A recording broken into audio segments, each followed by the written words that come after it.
Hurricane season is here, and MDOT wants to help you get out of harm's way. Visit gomdot.com/hurricanes to download free resources. Find your nearest hurricane evacuation route by downloading MDOT's Hurricane Evacuation Guide, which maps out more than 20 different hurricane evacuation routes. Need help packing your go bag? MDOT's Hurricane Emergency Checklist offers a full list of items to include. Don't wait for a storm to threaten. Prepare today.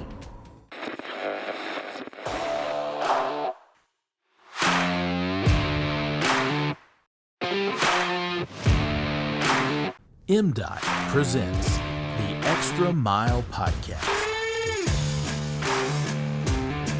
Welcome into another edition of the Extra Mile Podcast presented by the Mississippi Department of Transportation.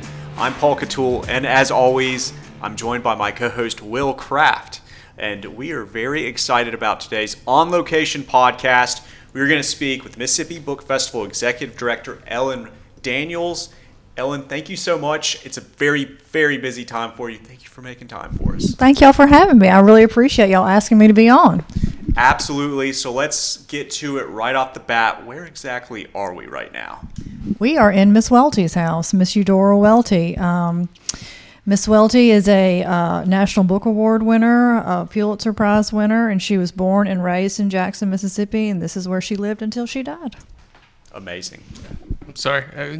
Got to remember to keep the microphone close to the mouth. That does help when doing podcasts. Sure. As Paul said, thank you so much for having us over and for joining the show. Without further ado, Paul just mentioned it's a busy time for you. What you got going on? Well, we are having the 10th anniversary of the Mississippi Book Festival next Saturday, starting at 9 a.m. on the state capitol lawn in the state capitol and at Galloway United Methodist Church, and for the first time ever in the First Baptist Church Sanctuary. Oh, wow. Okay. So it's getting bigger. It got bigger this year. Okay. Yeah. That seems to be a good thing, though, right? Yeah. Yes. It feels a little unwieldy right now, but yeah, we're going to get it done. And yeah. So it's a big year. We've got a lot to celebrate. It's hard to believe. Well, it's easy and hard to believe this has been going on for 10 years. But yeah, this is it. So we're having a big literary lawn party. Lawn party. What are some of the things that you've done in your past that sort of led you into this career? What kind of background did you have? Well, I have, over a decade of history at Lemurie Bookstore as a bookseller. Okay. And, that is... one of I love to read and I love to connect people with books that I think that they will like. And so I always say that, being the executive director of the book festival is like book selling on a grand scale. Okay. So, but I also worked at Fisher Galleries for a long time as a gallery assistant. I'm a photographer. I like to say I'm a jack of all trades, master of none. So, but yeah, I've done a couple things in my past. That's right. We've got to finish that quote, though. Jack of all trades, master of none is better than, what is it, an expert in one, I think is the full quote. Oh, I did not know that. Me neither. Got to look that one up right there. Because I have often referred to myself as a jack of all trades, master of none. Yeah. Somebody told me that was a good thing at some point. Well, that's really cool. I'm glad to hear it's growing and taking off. What are is the book festival itself kind of the linchpin of the entire year for you guys? Yes, it's really funny sometimes every time after the book festival, someone invariably asks me, so what do y'all do for the rest of the year? We're planning the next book festival. That's right. It's it's pretty psychotic. We plan all year long embedded on one day. So, there's a lot of weather watching about this time of year. So yeah, it's all year long. There's about 300 different facets to it. We've got about 190 authors coming to the festival this year that are going to sit on official panels. Those are the actual events that happen all day long where it's, a group of authors that kind of relate in some way. I think we have 52 panels this year that happen from 9:30 in the morning till 5 o'clock in the afternoon. So yeah, it's a jam-packed day, and one of the main complaints that we always get is that there's too much to choose from, which is a pretty good problem to have. But a wonderful thing that we do is we videotape all of the panels so they live in perpetuity on our website. So if you didn't get to see something you wanted to see on festival day, you can go to our website and you can view that panel. Go check Excellent. that out. Drop the if you can rattle off the website for us. So It is www.msbookfestival.com, and our schedule is up, so go check it out. You can see the signing schedule and all of the things that we have planned during the day, not just panels. We have, family-friendly activities. We've got tons of booksellers, food trucks, There we go. capital tours happening all day long, so there's a lot to see and a lot to do. It's an amazing experience. Love going to it every year. Got a lot of friends that love to go to it. It's truly like one of the big Jackson events. So, question: if you're going to the Book Fest for the first time, who would you recommend going to see? Like, what are some of the big names with the panels? All of them are important, but who are some of the headliners? Of course. So, Galloway Sanctuary is our largest festival venue, and that seats up to 750 audience members. So we're kicking off the day with Kate DiCamillo. Kate DiCamillo is a two-time Library of Congress National Children's Literature Ambassador. She is a huge deal. As a former bookseller, I'm ashamed to say this, but I finally read some of Kate DiCamillo's books this past December, and I was like, okay, I get it. This is why these are such incredible books, why all children love them. She's just a masterful storyteller. So she's kicking off the day in Galloway Sanctuary at 9:30 a.m. And then we have got Richard Grant, who wrote Dispatches from Pluto. He's got his new book coming out. That changed this morning. That panel time was going to be at noon. It is now at 10:45. And then we've got former safety for the New Orleans Saints, Steve Gleason, with his book, A Life Impossible. He's been living with ALS for 13 years, and he communicates with predictive technology with his retinas. He just won the Arthur Ashe Award for Courage. Really incredible story, like what he is doing for other people living with that disease. That is going to be an incredibly moving session. And then at 1:30, we have LeVar Burton and Jesmyn Ward. Very cool. Whoa, Yeah. that's So crazy. very excited about that. And then at 2:45, we have got Eric Larson in conversation with our wonderful friend and author, Margaret McMullen. Eric Larson wrote The Devil in the White City, The Splendid and the Vile, and The Garden of Beasts. I mean, he is like a superstar nonfiction author. It's all very readable, but one that I have to mention, and since we are in Miss Welty's house, starting at 2:45 in the Galloway Fellowship Center, we have the panel in celebration of Miss Welty. There's been a book released on Miss Welty this week by Anthony Thaxton and Robert St. John that is and Amy Thaxton that is absolutely incredible, but it also has an accompanying documentary, and it is the world premiere of this documentary. So it's going to be a wonderful session. It's 2 hours long. Cannot be missed. Very Amazing. cool. The two thoughts I definitely just got to add. One, I'm still learning how to read, but you got me with Steve Gleason and food trucks, so I'm very much looking forward to this. There you go. Just killed it with those two right there. Yeah. The other question, and if you already said this, I apologize. It's been a long week. Is there any cost associated with attendance? The Mississippi Book Festival is free and open to the public, and we've had pushback on that from the publishing overlords for years, and that is just something that we are not willing to bow down on. We believe at the festival that reading and the love of authors and being able to see the authors that you love needs to be open to everybody, no matter your background. So it is free and open to the public. That's Very awesome. Cool. And naming something else you can go do with kind of the extent of things that y'all have to do and learn and partake Literally with. nothing. Yeah, and pay nothing. That's right. Not much of that out there. So go check it out, y'all. Go check it out. And not sure about this, but are there any other events kind of like leading up to the Book Fest, like during the week, that are open to the public? Or So we don't. There's nothing open to the public, but I will tell you on Thursday and Friday before the festival, we have what we do every year, which is called our Kid Note event. And that is when we get like superstar children's authors in front of a lot of area public school students. And they all walk away with a copy of the book that they've just heard about. But we all learned a lot during COVID. And one of the main things we learned about is Zoom. And we learned that we could get into classrooms all across the state with those events. So we've got Angie Thomas on Thursday. We've got Kate DiCamillo on Friday. And something we haven't mentioned is the new date that we have for the festival this year. yes, very important. Very important. And because of that date change, we are going to reach more students than ever, because the date used to be the third Saturday in August, and that is when, grade schools have been back in for like maybe 2 weeks, and they're all just trying to survive. We've already got over 23,000 students signed up for that event. Wow. So Fantastic. Yeah, that's incredible. 22,000. And the date, just so we don't mistake, the date for this year. September 14th. September 14th. Don't forget it. Was there any weather considerations, I feel like, or no? For the date change? For the date change? Yes. That's what I was thinking, right? Yeah. So after the festival last year, when the temperature topped out at 104 degrees, Yeah. and I looked at the board president and I said, if you weren't paying me to be here, I wouldn't have been here. I was like, this is crazy. When the book festival started, we were an unknown entity. There's incredible book culture in Mississippi, and people love to read, and we revere authors, but we also love football. Absolutely. And Sure. hunting. We cannot compete, nothing's ever going to be that big. So we didn't want to compete with football season or like dove season or something. I think it'd be dove season. But so I did a lot of historical weather data research after the festival last year. And historically, the second Saturday in September, which September 14th is historically 10 degrees cooler than the third Saturday in August. And on the second Saturday of September, there are no SEC conference games or SWAC games. That's impressive. So I learned a new term.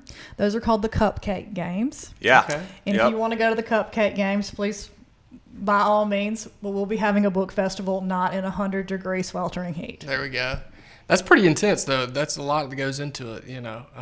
I've heard folks say don't get married in the fall because football is going to trump those that are attending. But Or you better have a TV and a tent. that's right. That's There right. you go.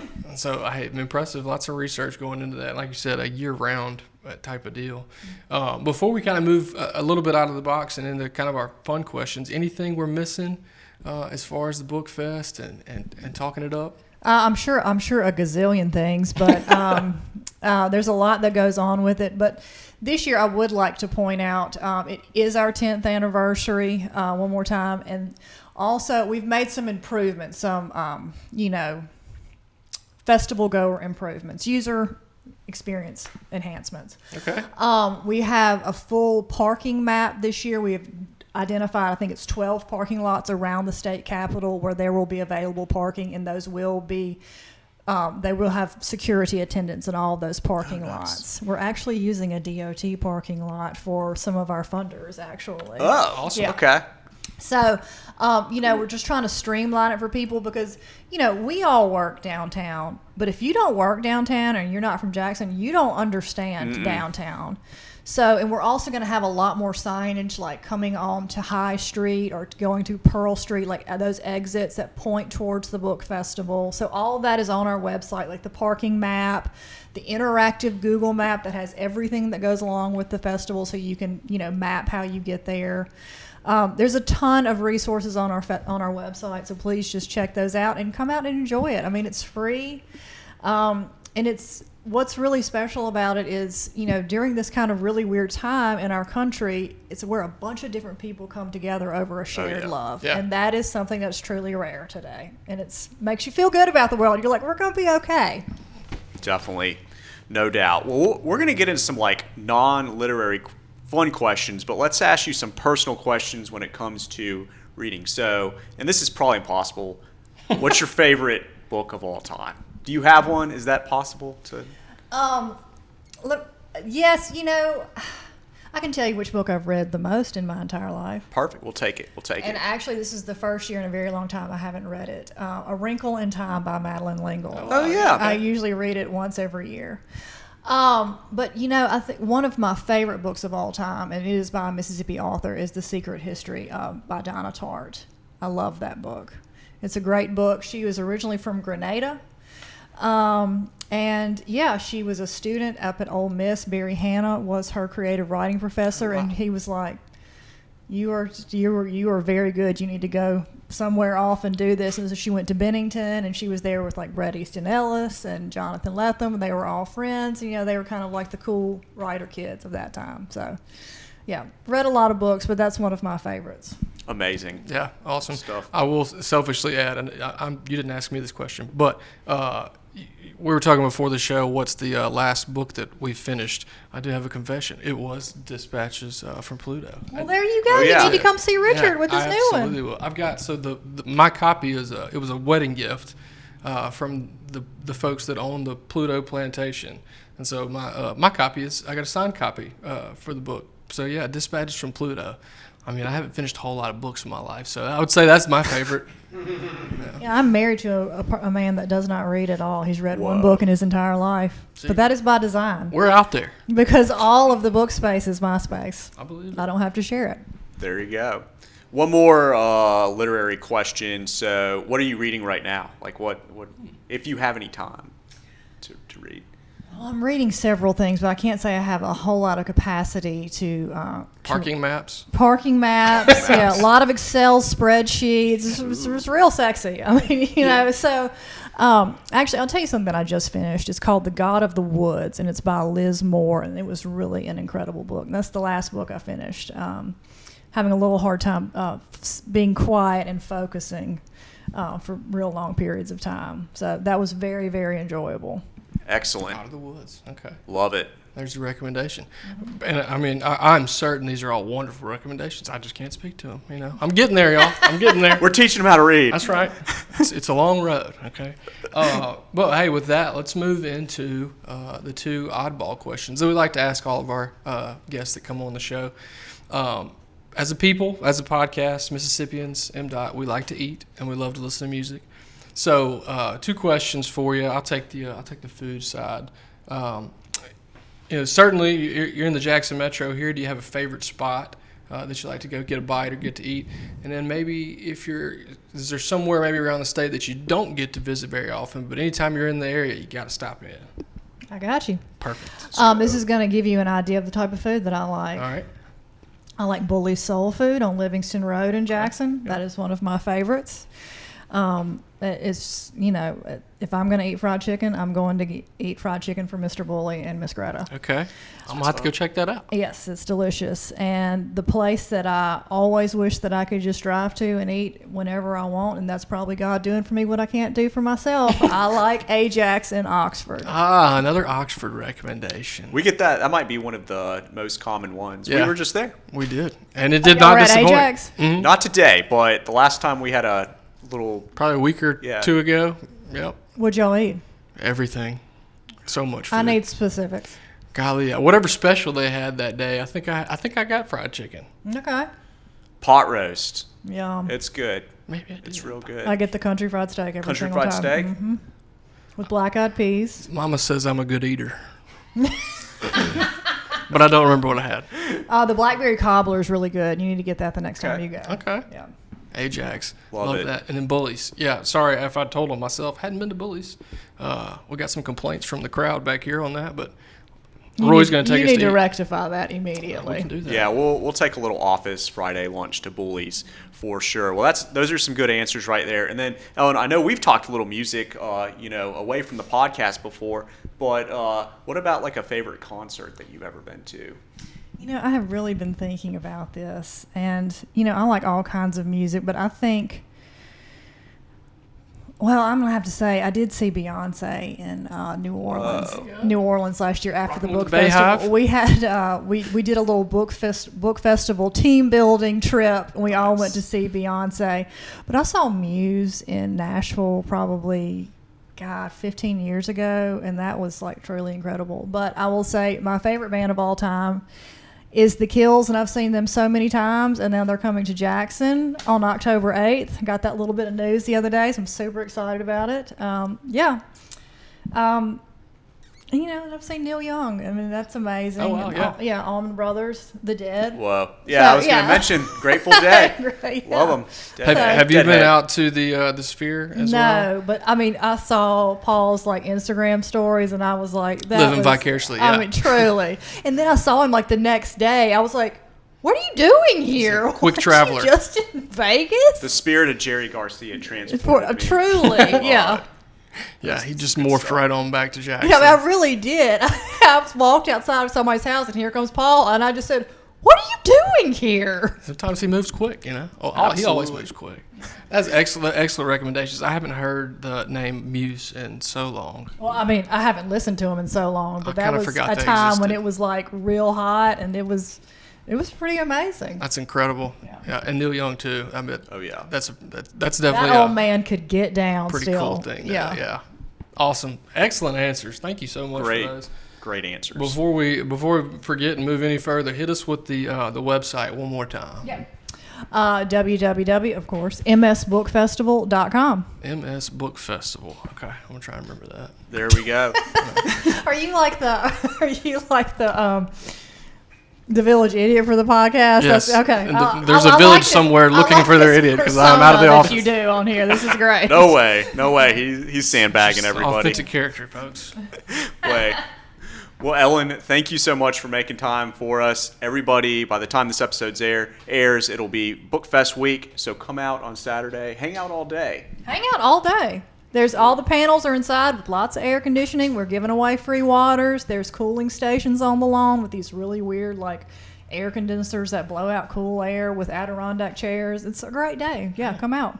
Perfect. Oh, I do need to mention this. Sure. We have the Hot Fest cool down at Howlin' Mouse that night starting at 7 after the festival. So it's our after party. Ah. So everybody needs to come to that. That's going to be a great time. And these are all free entry. That one's not. That's okay. unfortunately. I take that back. Yeah. So. You're gonna clip that. Yeah. But hey, the book festival itself, again, I feel like that is a But it's not us collecting money. Okay, It's hey. Howlin' Mouse. All mouse. But They're the running book a festival, business. Eat local. Yeah. the book festival is free though. Free to get in. Love Yep. that. Love that. Amazing. Well, Ellen, thank you so much. And I will talk about some MDOT travel resources. Look, there's people from all over the state, really all over the country. But if you're in Mississippi and you're trying to get to the Book Fest, check mdottraffic.com, download the MDOT Traffic app, and check traffic conditions. Know before you head down to Jackson Saturday. So, all right, we'll just wrap things up right there. Thank you to our listeners, our viewers, for tuning into the Extra Mile podcast. You can watch and listen to episodes by visiting gomdot.com/the extra mile. Follow us on social media at Mississippi DOT is the handle. We want to thank our producer, Drew Hall, and Roy Atkins came along to help us out today. And remember to drive smart out there on Mississippi highways.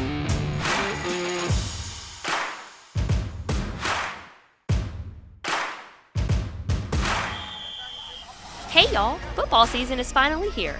To avoid delays on the road to game day, be sure to download the MDOT Traffic mobile app or visit mdottraffic.com, where you can get real-time updates on crashes, closures, and construction. To reach the end zone, MDOT encourages safe driving. That means buckle up, obey the speed limit, and avoid distracted driving, especially in work zones.